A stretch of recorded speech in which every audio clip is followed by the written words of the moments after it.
420 MSP, back with the rock star Luis Alvarez out of the Monterey Bay area in California. What was that famous author again? I drove through there, put you on the map. Oh, Salinas and Carmel and Monterey. It's a lovely place to live. Starting to get into our late season. So Indian summer, as we like to call it, is really the nicest time of the year in this area. And it's now that the fires have kind of faded away for a bit, hopefully permanently for the rest of this year, it's going to be a nice fall and winter. Yep. Well, let's talk about that. I had on the schedule to talk about smoke and outdoor grows. So give me the reality. You're living down there. Yeah. So basically, from our industry sources, the people that we know in the cannabis industry, they've said that the outdoor market, all the outdoor farms are shot this year, largely because what happens is that the plants, when ash gets on them and they go through the process of drying and then get tested, the testing system detects arsenic. And so they have to destroy the plant. So rather than going through that whole process, you're seeing at least in the legal side, they are basically just kind of dumping the plants and starting from scratch. Fortunately, it's a year-round crop, so you can turn around and grow it pretty quickly. But the price of the flowers themselves has doubled in the last couple months. A lot of the greenhouses that we work with had already implemented technology to pressurize the inside of the greenhouses to prevent particles from the outside getting in. And this is largely because a lot of these greenhouses are located on or near agricultural land that is being sprayed with pesticides and all sorts of other stuff. And the rules around growing cannabis is it has to be the most organic and pure plant on earth, really, according to the state of California. So they already were fighting these other things trying to get into the greenhouse. So they've successfully protected that crop.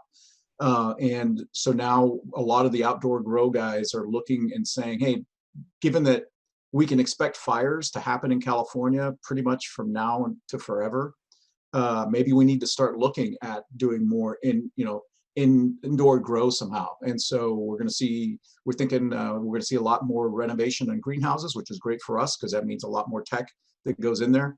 And a lot of folks are implementing this more advanced way of protecting the atmosphere, the air inside these facilities. That bodes well for those of us in the tech industry that focus on cannabis. Yeah, a couple of thoughts. So first of all, the illicit market. We talked with fellow analyst Josh Weiss out of Southern Cal, who and he shared his view, feet on the street of the illicit market in LA in particular. And those are typically not the best citizens. I've been watching I think it's either Showtime or one of the cable channels, Weedicat, that went up to Humboldt County and shot some film on the illicit grows, and these are not your best citizens. I'll just leave it at that. So I'm not sure that I'm not sure that they're gonna have concerns about the flower and the smoke. And then the second thing is, I still wake up optimistic, doggone it. And I just have to believe, the fires were so bad this year. This is a once in 100-year event, a once in 100-year flood or something. And Luis, the science is telling me otherwise, that this may be here. And I'm not getting political. I'm hopeful, but then the science, doggone it, man, it tells me otherwise every year. I don't know. Any thoughts on that? I mean, you think this is the new? Yeah, I mean, the reality is a lot of, outside of cannabis, for example, a lot of our wine industry is looking to relocate north, looking into Oregon and Washington State and maybe even Northern California as growing regions because it's getting so hot in their normal growing regions. Even Napa and Sonoma now, in the summer can get up to 110, 115 degrees. And in some areas that will just adversely affect the crop.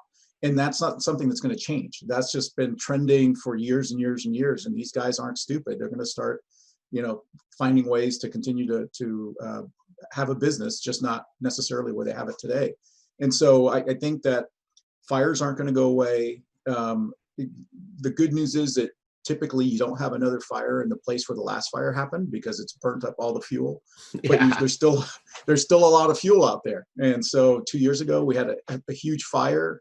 Not going to have fire in that area for probably another decade.